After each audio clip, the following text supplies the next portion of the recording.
Hello guys, welcome back to our channel. నేను మీ హరిత గారు.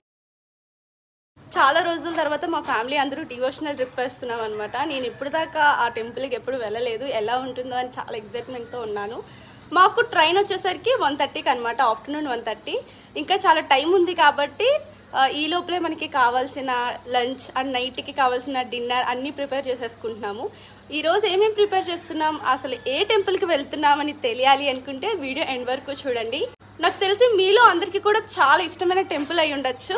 సో ఫస్ట్ మనం వీడియోలోకి వెళ్ళే ముందు మన ఛానల్ ఎవరైనా ఫస్ట్ టైం విజిట్ చేసినట్లయితే ఖచ్చితంగా సబ్స్క్రైబ్ చేసుకోండి. అలాగే పక్కనున్న బెల్ ఐకాన్ కూడా క్లిక్ చేయండి. మనం ఏమైనా కొత్త వీడియోస్ చేస్తే వెంటనే మీకు నోటిఫికేషన్ వచ్చేస్తుంది. ఈ రోజు ఏమేమి స్పెషల్స్ ఉన్నాయో మా అత్తయ్యని అడిగే తెలుసుకుందాం. అత్తయ్య, ఏంటి ఈ రోజు మనం గుడికి వెళ్తున్నాం కదా, ఏమేమి వండుతున్నారు మధ్యాహ్నానికి అలాగే ఈవినింగ్ తినడానికి? ఇదిగో పులిహార. ఏం పులిహార? చింతపండు పులిహార.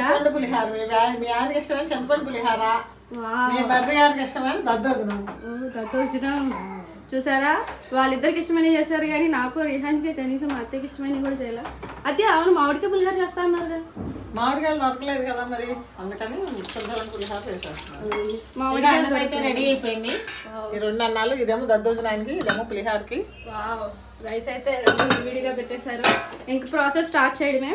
మా ఇంట్లో రోజు పెరుగు ఉంటుంది, అసలు పెరుగు లేకుండా ఉండదు. మాది ఆవు పాలు పెరుగు అనమాట, కొంచెం పల్చగా ఉంటుందని చెప్పి దద్దోజనానికి చిక్కగా ఉండే పెరుగు బాగుంటుందని మా అత్తయ్య బయట నుంచి పెరుగు ప్యాకెట్ అయితే తీసుకొచ్చారు. ఫస్ట్ చింతపండు గుజ్జు తీసుకున్నారు, పిక్కలేం లేకుండా. తర్వాత అందులో పచ్చిమిరపకాయలు ఘాట్లు పెట్టి చీల్చి మరి వేస్తున్నారు. ఇది మనం హైలో పెట్టుకొని ఉడికించాలి. అత్తయ్య ఇందులో ఇంకేం వేయాలి? అందులో పసుపు ఉప్పు వేసి చింతపండు గుజ్జుని ఉడికించాలి. క్యారెట్ తురుముతున్నా పులిహారలోకి అలాగే దద్దోజనానికి. మా ఇంట్లో ఇలా క్యారెట్ తురిమి దద్దోజనంలో అలాగే పులిహారలో కలిపితే చాలా ఇష్టంగా తింటారు, అందుకనే క్యారెట్ తురుముతున్నా. ఇది పులిహోరకా? ఓ, పులిహోరకి రైస్ రెడీ. పులిహోరకి తాలింపు వేస్తారు, జీడిపప్పు, వేరుశనగుళ్ళు, తాలింపు అన్నీ వేస్తారు. కొంచెం చల్లబడ్డాక కలిపేయడమే. ఇప్పుడు దీంట్లో చింతపండు గుజ్జు వేసి కలిపేస్తున్నారు అత్తయ్య. మనకి సరిపడినంత పులుపు చూసి కలుపుకోవడమే. ఫస్ట్ అయితే కొంచెం వేసుకొని కలుపుతున్నాం. మీకు ఇంతకీ ఏ పులిహార అంటే ఇష్టం? అంటే చింతపండు పులిహార, నిమ్మకాయ పులిహార, అలాగే మామిడికాయ పులిహార ఉంటుంది కదా, మీకు ఏ పులిహార అంటే ఎక్కువ ఇష్టం?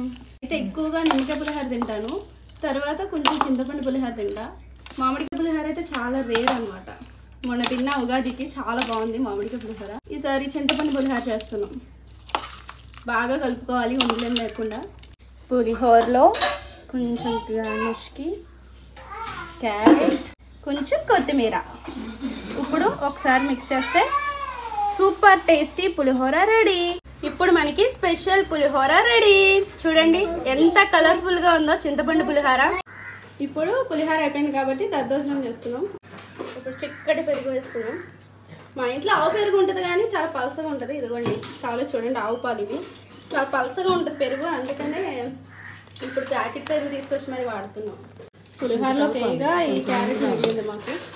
ఇప్పుడు బాగా మిక్సింగ్. ఇప్పుడు మిరియాల పొడి, అల్లం తురుము, అల్లం ఉత్త అల్లమేనా అత్తయ్య? మిరియాలు కొంచెం. నెక్స్ట్ పచ్చిమిర్చి, కొత్తిమీర, నెక్స్ట్ తురుము పెట్టుకున్న క్యారెట్, నేతిలో వేయించుకున్న జీడిపప్పులు, నెక్స్ట్ లాస్ట్లో మిరియాల పొడి. ఉంటే దానిమ్మ గింజలు కూడా వేసుకొని తింటే చాలా బాగుంటుంది. అలాగే సరిపడినంత సాల్ట్ వేసుకొని బాగా కలుపుకుంటే దద్దోజనం రెడీ. బాగా అన్నీ కలిసేలాగా కలుపుకోవాలి. ఫైనల్గా అందరం రెడీ అయిపోయాం. మా లగేజ్ చూడండి ఎంత వచ్చిందో. ఫైనల్గా అందరం రెడీ అయిపోయాం. చూడండి లగేజ్లు కూడా సర్దేసుకున్నాం. టైం అయిపోతుంది, బయలుదేరాలి. 1:20కే ట్రైన్. రిహాన్షు, ఎక్కడికి వెళ్తున్నాం? అందరికి బాయ్ చెప్పు. ఆటోలు, కార్లు ఎన్ని బుక్ చేసినా అసలు ఎవ్వరు తీసుకోవట్లేదు, అంతా రిజెక్ట్ అయిపోతుంది. ఇంక చేసేదేం లేదు కాబట్టి ఇక్కడ నుంచి రామర్పడి దాకా నడిచి వెళ్తా, అక్కడ నుంచి ఆటో ఎక్కి మనం రైల్వే స్టేషన్కి వెళ్ళిపోదాం. సో ఇక్కడితో ఈ వ్లాగ్ ఎండ్ చేస్తున్నాను. నెక్స్ట్ వ్లాగ్లో మేము ట్రైన్ జర్నీ ఎలా ఎంజాయ్ చేసాము, అసలు ఏ టెంపుల్కి వెళ్ళామనేది నెక్స్ట్ వ్లాగ్లో వస్తుంది. అప్పటి వరకు మన ఛానల్ని సబ్స్క్రైబ్ చేసుకోండి.